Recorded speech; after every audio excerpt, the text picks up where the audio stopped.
옹저 잡증이 생기는 다양한 원인에 대한 강의까지 듣고 오셨습니다.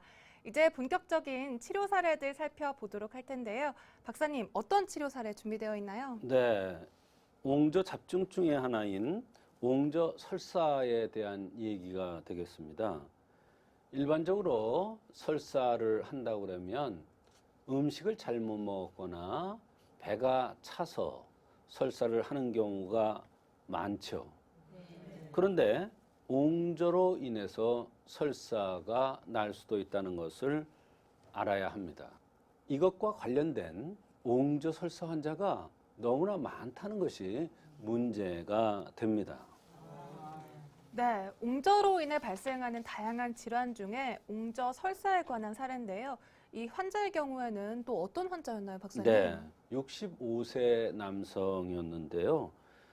묽으면서 설사를 하는데 2년간을 이런저런 치료를 받아도 치료가 되지 않는다는 것입니다. 그동안에 너무 설사를 해서 10kg나 체중이 줄었다고 했습니다. 사실 심각한 설사였죠. 당연히 설사가 나니까 설사를 멈추는 치료를 해 주었을 것입니다. 그런데 제가 문진을 하는 가운데 이분이 전에 큰 수술을 한 적이 있다는 것을 알아냈습니다. 그래서 이런 사실들을 다른 곳에서 알지 못했기 때문에 옹저 설사와 연관지어서 치료를 해주지 못했던 것입니다.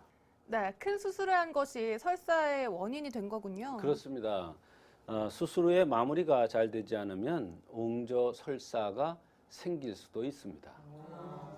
설사가 나기도 하고 열이 났다 식었다 이러기도 하고 몸살 기운 같은 현상들이 늘 반복적으로 나타나고 번갈이라고 해서 가슴이 답답하면서 갈증이 나는, 입안이 마르는 이러한 증상들이 점점 심해진다는 것입니다.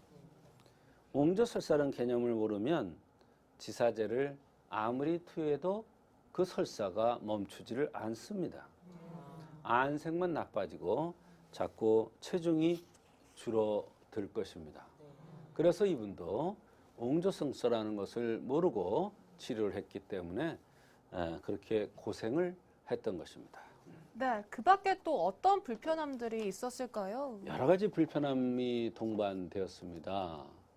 2년 동안이나 설사를 했는데 여러 가지 증상들이 있었겠죠. 명치가 당기듯 답답하다. 밥을 먹으면 가스가 차고 더부룩하고 자꾸 설사를 한다.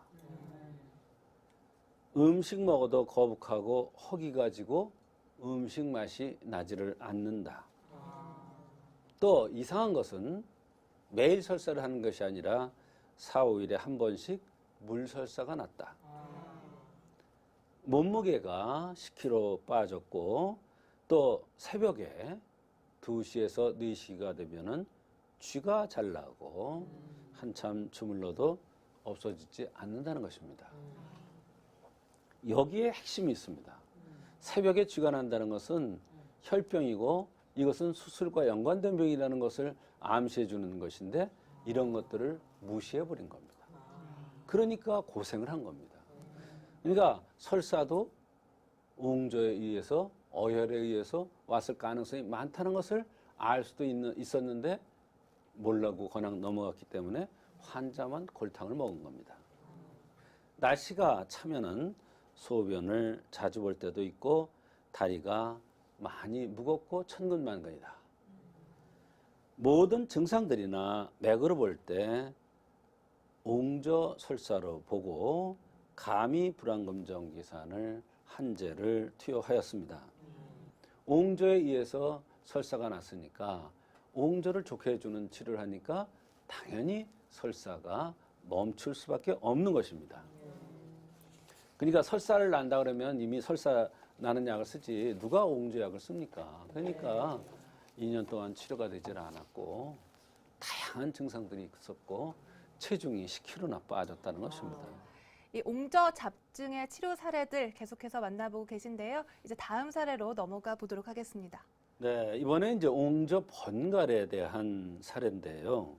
이 번갈이라는 것은 입마름과 갈증 또는 가슴이 이유 없이 답답한 이런 것을 얘기합니다. 특히 이 갈증이 나는 것을 쉽게 생각하면 안 됩니다. 젊은 여성이 갈증이 난다 그러면 그거는 냉대와 하와 연관될 수가 있는데 연세가 많은 분이 자꾸 갈증이 난다. 이것은 좋은 현상이 아닙니다. 진액이 고갈되는 것입니다. 큰 수술에 더군다나 갈증이 심한 것은 상처가 제대로 아물질 않았고 거기에 경락이 제대로 소통되지 않았다는 뜻입니다. 겉으로 보기에는 아물었어요. 그런데 본인이 그런 걸 느끼면 덜 아문 겁니다.